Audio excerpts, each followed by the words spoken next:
Hi folks, this is Brent Bozell and The Brent Bozell Show. The 2024 presidential campaign is perhaps the closest race in history. The candidates are in the final stretch, receiving endless advice from their champions. It will take only the slightest bump to carry one or the other to victory. Well, I'm going to advise both. I'm not going to pass political or moral judgment on either. I'm simply going to tell you what I would say if I was advising Kamala Harris and what I would say if I was advising Donald Trump. First, Vice President Harris. Old Democratic Party politicians like James Carville and focus group experts like Frank Luntz are hammering Harris to stop with the negative attacks on Trump and instead go positive with a closing argument laying out her vision for America. This, they remind her, is what is done conventionally in winning campaigns. I believe they're wrong. For starters, focusing on a positive message will be difficult at best. The Biden-Harris report card on both domestic and international affairs is fraught with failure, and any promises to continue those policies will backfire with undecideds. More to the point, her socialist vision is one America simply does not endorse. She'd lose voters by discussing it. They're right about conventional politics, but when Donald Trump is in the campaign, convention goes out the nearest window. There are new rules, for good or ill. They don't apply just to himself, but to his opponents as well.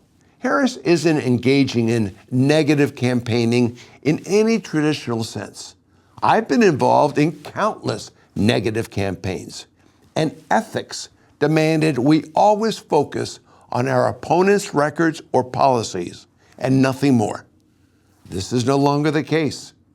Harris attacks relentlessly with personal slurs, demonstrably and deliberately false slurs, designed not just to hurt Trump politically, but to destroy him personally. He's a racist. He's a fascist. He admires Adolf Hitler. He's a dictator. He's promised to start a war. He organized riots. He's unhinged. He's unstable. He's old. He's tired. He sides with America's enemies abroad. He's going to turn the military on his political enemies at home. On and on it goes. Now, if I had Harris's ethics, I would too. She knows that if she slurs dishonestly, she'll be outed by conservative-leaning media. So what? Their audiences are in his camp, by and large, and the few never-Trumpers there might even be hardened in their opposition to him.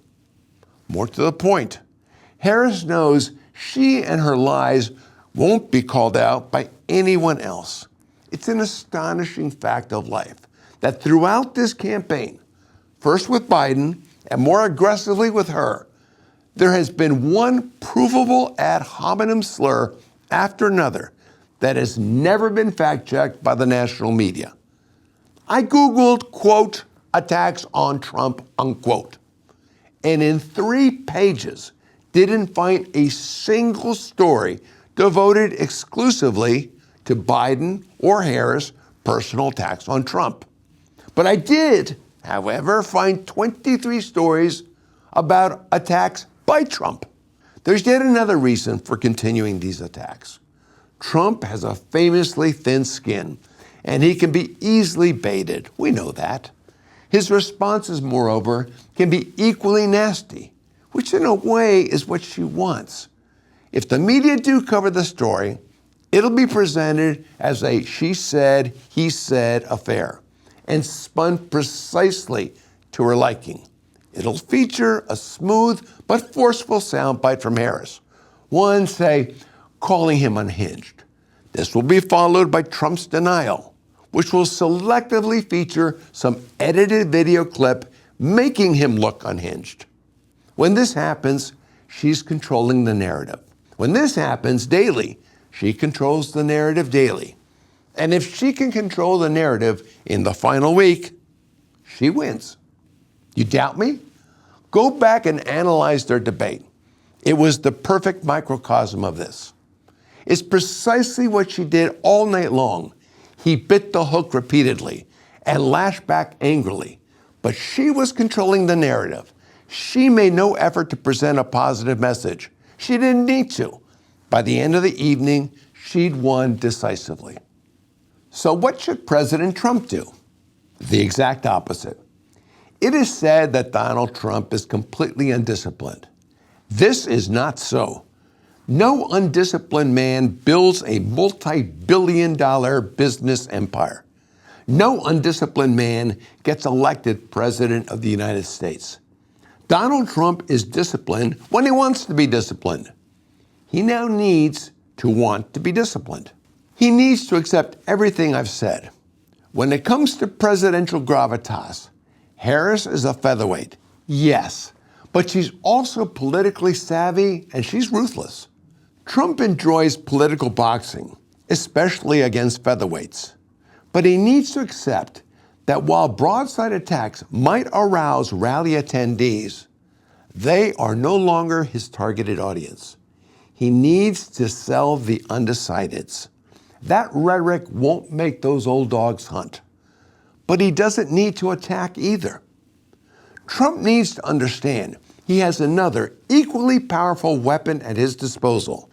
I think Trump has historically underappreciated the tremendous power he has delivering a positive message. My advice to President Trump is that he analyze his State of the Union addresses. Every year, his enemies in the media expected him to be off script and pugnacious, and they were ready for bear.